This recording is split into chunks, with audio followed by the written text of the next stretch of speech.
There is a path hidden in plain sight, a forgotten road obscured by centuries of spiritual amnesia and cultural noise. When Jesus speaks of losing one's life to find it, he is not merely endorsing sacrifice. He is unveiling a mystery.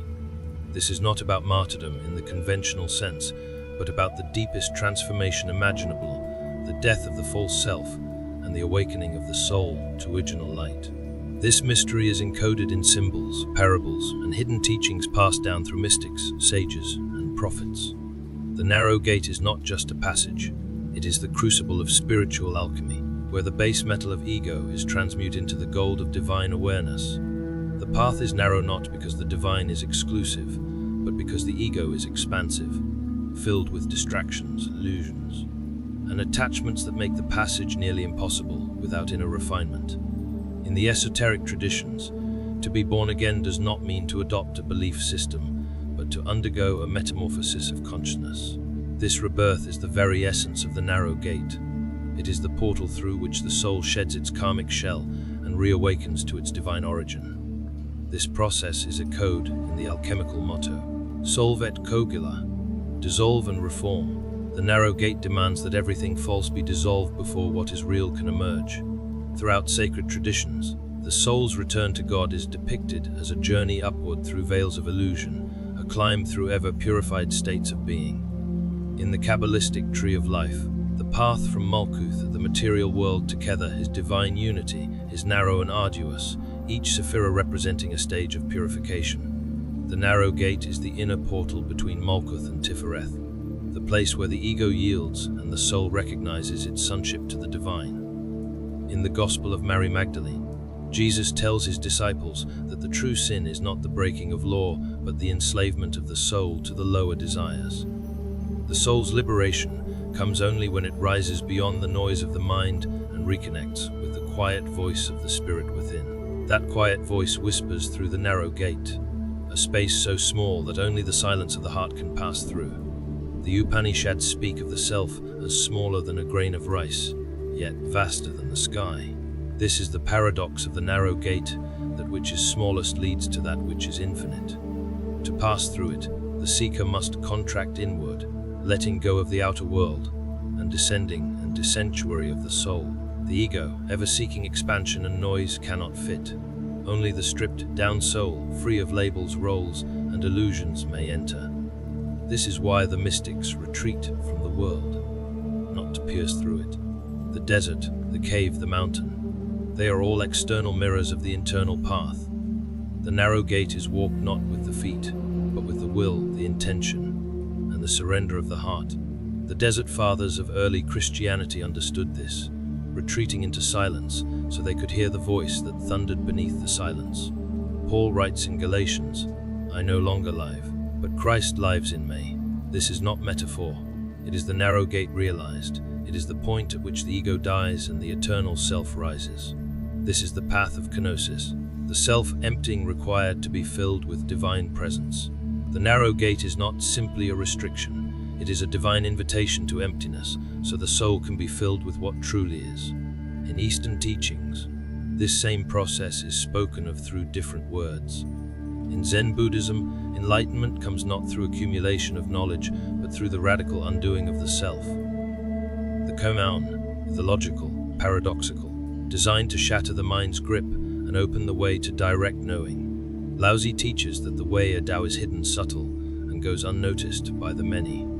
Those who walk it appear ordinary, but within, they are like sharpened blades, clear, present, awake.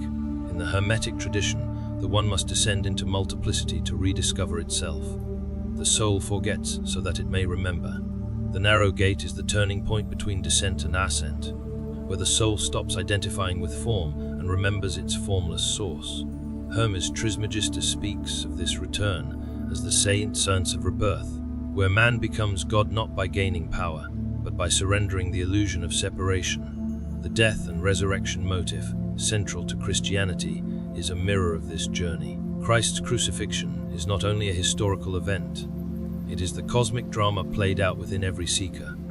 The cross is the threshold of the narrow gate, the place where self will ends and divine will begins.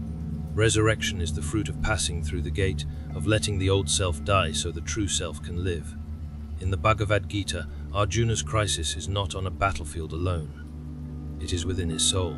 Krishna does not tell him to run from the battle but to enter it fully, with clarity, detachment, and devotion. The battlefield is the narrow gate where the warrior must slay not others, but the illusions within. Victory comes not through domination, but through surrender to Dharma, one's sacred duty in alignment with the divine. The path is hard, that is the truth, but it is also full of grace, for every step toward the narrow gate is met with unseen help, with divine whispers and mysterious strength. Angels walk with the seeker, though they may not be seen. Trials become teacher. Trials becomes one. To enter the narrow gate is to allow yourself to be stripped bare. It is to walk through fire and come out gold. It is to weep the last tears of the ego and be reborn in the stillness of divine peace. The world offers noise, the gate requires silence. The world offers excess, the gate demands simplicity. The world offers identity, the gate requires the loss of all names. But in the losing, everything is gained. As Jesus said, "He who loses his life for my sake will find it." The narrow gate is this loss and the finding that follows. Click the bell. The gate is opening. The seeker who steps through the narrow gate enters a landscape unfamiliar to the ego. Here nothing is what it once seemed. Up is down. Loss becomes gain. Emptiness becomes fullness. The soul begins to perceive with new eyes, not through the senses but through stillness. The heart becomes the new compass. It does not point north, it points inward. Time begins to slow. Moments stretch into eternity. The mind, once full of us, begins to quiet. In this silence, the divine speaks, but not with words, with light, with presence, with knowing that cannot be taught. This is gnosis, the direct knowledge of God. It cannot be memorized, it must be lived. The narrow gate brings the soul to the edge of itself. Here everything known dissolves, and yet something eternal remains. The ego trembles here, it senses its end. But the soul rejoices, for the soul only remembering. This remembrance is not cognitive, it is the reawakening of the soul's original song, a melody the world had long silenced. Now it returns, soft at first, like the wind through leaves, then stronger, until the soul sings it aloud, not with the mouth, but with every breath, every act, every intention. This is worship beyond ritual, a sacred alignment of being. The narrow gate makes life itself a temple. The body becomes the altar, the heart the flame, the soul the offering. This is what it means to walk in spirit, not to escape the world, but to sanctify it through presence, to move through as a vessel of light, to see all things as expressions of the One. The narrow path does not end after entry, it continues, ever deeper, it spirals inward, layer by layer it unveils truth. First, the illusions forth, then the beliefs, even sacred ones, until only silence remains, and in that silence, God, not as an idea, but as the only reality. The seeker no longer seeks, they become what they sought. The wave realizes it is the ocean, the spark remembers the fire, the child returns to the father, and in that return all things are made new. The narrow gate leads to rebirth, yes, but also to reunion with the source, with the eternal I am. This is the mystic's joy, to die before death, to awaken before the grave, to live not from fear but from love. This love is not of the world, it is not romance, it is scented as fire. It burns everything false, it leaves only truth. The truth that you are not separate, you never were. Separation was the dream. Union is the reality. The narrow gate breaks the illusion. It crushes the lie of the isolated self and unveils the glorious oneness beneath. This oneness is not sameness, it is harmony and diversity, a divine mosaic, each soul a color, each path a thread, all woven by the same invisible hand. Once a gate is passed, judgment fades. There is no longer us and them, only expressions of the one light. Even darkness is seen differently now. It is no longer the enemy, it becomes a teacher. A necessary contrast.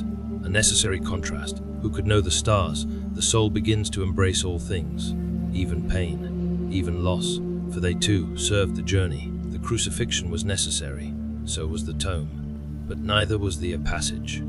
The gate, the veil torn, and beyond it resurrection. The seeker, now transformed, becomes the guide, not with pride, but with humility, for they know the cost of awakening. They know the fire it took, Anashas left behind, so they do not preach, they shine. They become the narrow gate for others, a living invitation, a silent lighthouse. They carry no banners, only stillness, only compassion. They have nothing, become empty, and in that emptiness full. This is the paradox of the sacred path, that in losing the self, we find the self, that in dying, we are born again, not to a new body, but to a new consciousness, to a new way of being. This new life is quiet, hidden. It does not need applause. It seeks no titles. It simply is. A tree does not try to grow. It simply grows. So too the awakened soul lives, rooted in the unseen, fed in the eternal, bearing fruit without striving. This is the mystery of the kingdom within. It comes without warning. It is not found through effort, but through surrender, through presence, through love. The narrow gate opens to eternity, not after death now. In this breath, in this silence, the path is before you, not somewhere far, but beneath your feet, within your heart, calling softly. Patient walk it. Will you walk go? Will you burn what is false to see what is real? The gate awaits, small, hidden, but wide enough for the soul that has become still. One step, one breath, one surrender at a time. Enter, become, and remember, you were never lost, only asleep, and now you are home.